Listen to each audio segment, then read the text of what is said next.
Gulliver and Lilliput. Lemuel Gulliver had a great longing to travel. He wanted to go on sea voyages and discover new lands. He was not scared of danger of pirates. To fulfill his desire, one day he left his job and accepted his appointment as a surgeon on a ship named Antelope. On 4 May 1699, he sailed from Bristol for the South Sea. The weather was fair and the voyage was uneventful till they steered the ship for the East Indies. Suddenly, there was a great storm and the ship hit some rocks and crashed into a reef. What happened to the ship's crew, no one knows. Gulliver never saw them again. They probably drowned. Gulliver swam till he reached dry land. It was growing dark and he saw no signs of houses or people on the strange land. He staggered forward, fell down exhausted, and went to sleep on the shore. When he woke up, the sun was shining brightly. He tried to get up but could not move. He found that his arms and legs were tightly fastened to the ground. Across his body were a number of thin but strong cords. Even his long hair had been packed down so securely that he could not turn his head. All around him, he heard voices. Soon he felt something climb gently up his left leg and onto his chest. Looking down, he saw a tiny man, not more than 6 inches tall, armed with a bow and arrows. Many more tiny men began to swim all over him. He let out a roar of fright. He struggled and managed to break the cords that fastened his left arm with a violent wrench. He loosened the string that fastened his hair. Gulliver tried to grab one of the men, but he was too quick and got out of Gulliver's reach. All of a sudden, there was great commotion, followed by a shrill little voice that called out sharply, "Tolgophonic!" Immediately, arrow-like needles were shot into Gulliver's hand and face. He covered his face with his hands and lay groaning with pain. Again he struggled to get free, but he found that the harder he fought for freedom, the more he was bombarded by arrows. Gulliver decided to lie still. As a result, the little people ceased shooting at him. Shortly after, Gulliver heard the sound of hammering.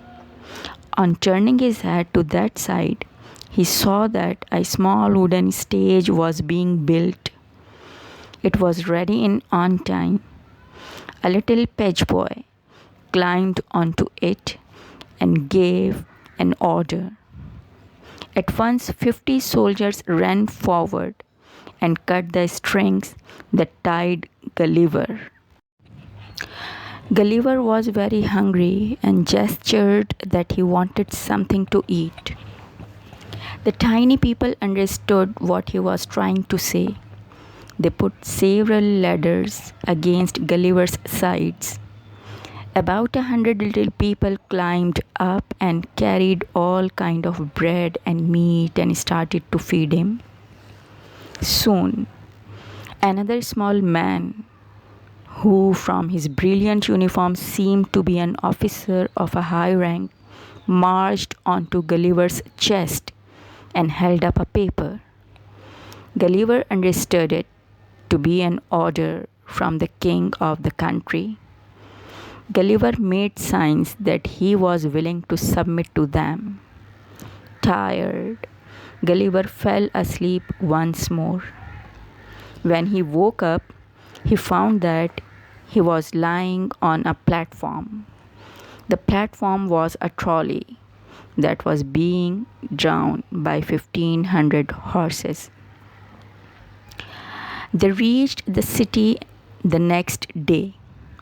The king, his courtiers, the thousands of tiny people came out to have a look at Gulliver.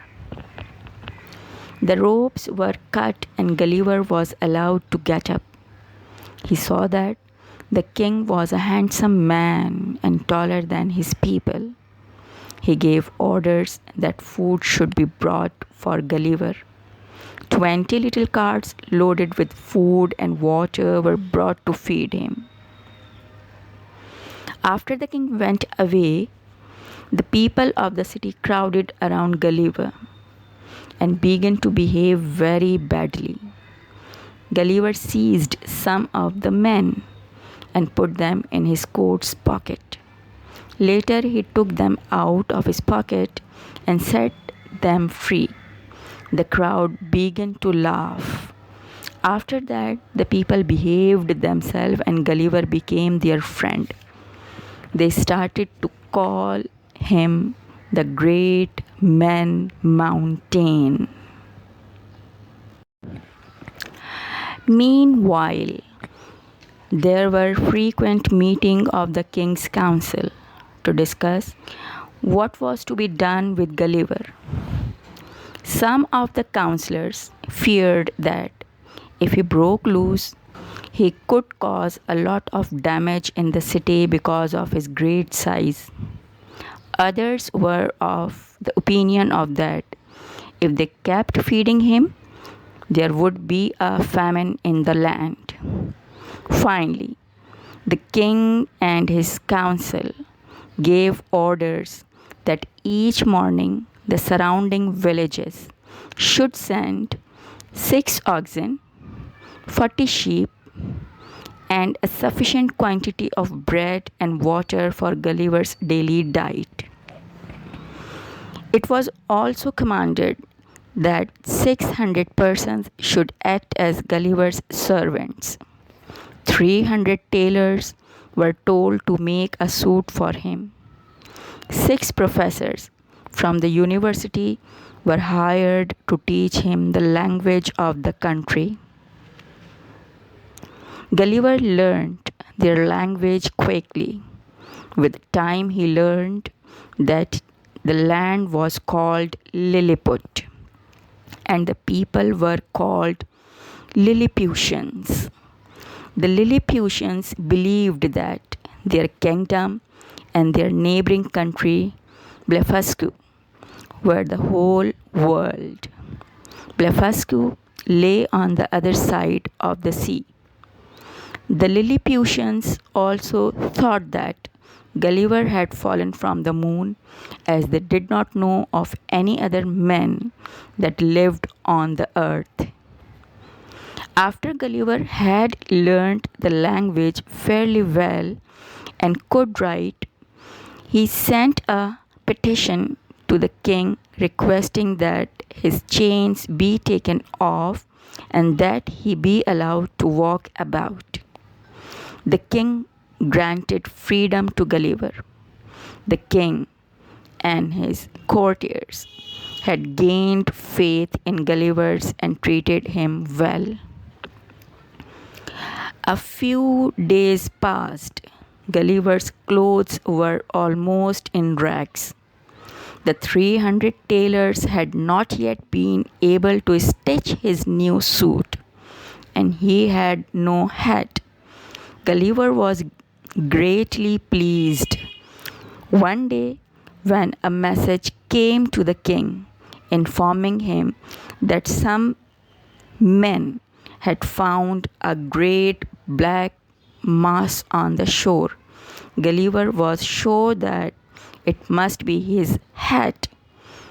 and it turned out that it was his hat indeed. Wearing his hat, Gulliver went to see the city which was called Mildando. He took off his coat lest it might damage the roofs of chimneys of the houses, and then stepped over the houses very carefully. About a fortnight after Gulliver's visit to the city, Russell, the king's chief secretary, came to meet him. Russell had become Gulliver's good friend. He had a long and serious talk with Gulliver about the troubles in the kingdom. The country was in danger of another invasion by the people of Blefuscu. Russell told Gulliver that a war with Blefuscu had been dragging for some years over a petty issue. It had always been the custom in Lilliput to break an egg at breakfast from the wide end, but it had so happened that the present king's grandfather, as a boy, had once cut his finger when breaking an egg. Whereupon his father gave an order that in future all his subjects should break their eggs from the narrow end. This had greatly angered the people, and they had refused to obey. As a consequence, the heads of many Lilliputians had been cut off, or they had been thrown into prison.